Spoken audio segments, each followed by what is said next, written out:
కాబట్టి రామయ్యపల్లి వద్ద ఏదైతే సర్దార్ సర్వాయి పాపన్న విగ్రహావిష్కరణ సందర్భంగా ఉంటుంది. గత కొన్ని సంవత్సరాల నుంచి మేము బీసీ గౌడ సంఘాలు మరియు సంఘాలు కలిపి మేము గౌడీయ సంఘం తరఫున రామాయపల్లి గౌడ సంఘాల తరఫున మా వర్ధంతి కార్యక్రమం చేస్తున్నాం.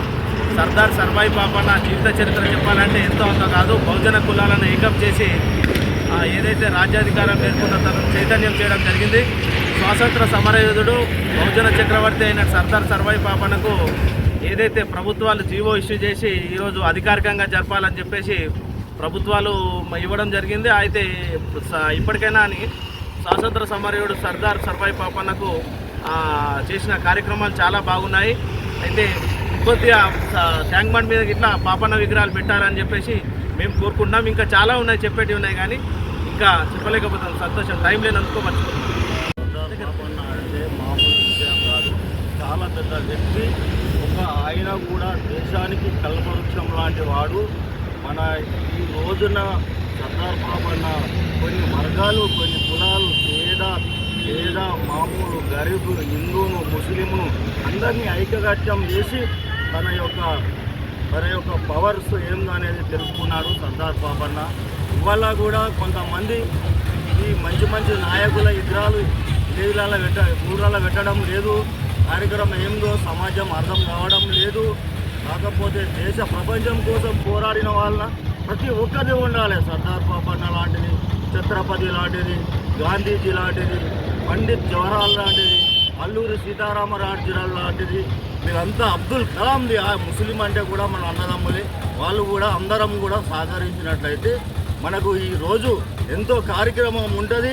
ప్రపంచంలో ఇంకా ఇలాంటి వాళ్ళని మర్చిపోయి చాలా రోజులైంది.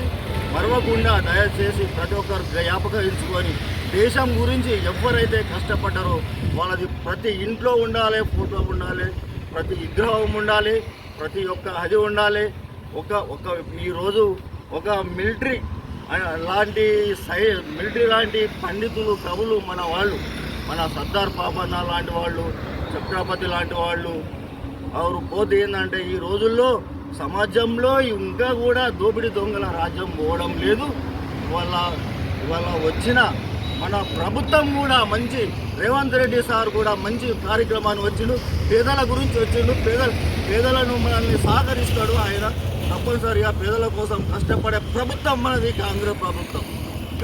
గాంధీ అంటే ఎవరు కాదు, గాంధీ మహాత్ముడు అంటే కూడా పెద్ద గొప్ప విషయం. ప్రతి ఒక్కరికి గురించి తన లేని ఇల్లు లేదు, తన లేని ఊరు లేదు, తన లేని పల్లె లేదు.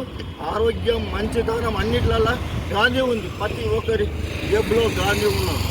కాబట్టి అందుకే దయచేసి కొన్ని అది చేయకుండా మామూలు పేద ప్రజలను గమనించుకొని మన రేవంత్ రెడ్డి గారు కూడా ఇలాంటి పాపన్న విగ్రహాలకు కానీ ప్రతి దేశభక్తుని గురించి కానీ అది చేసినట్లయితే దేశం ఎంతో ముందు అడుగులో ఉంటుంది. దయచేసి మన రేవంత్ సీఎం సార్కి నమస్కారము. దయచేసి సర్దార్ పాపన్నకి ఇచ్చాయి.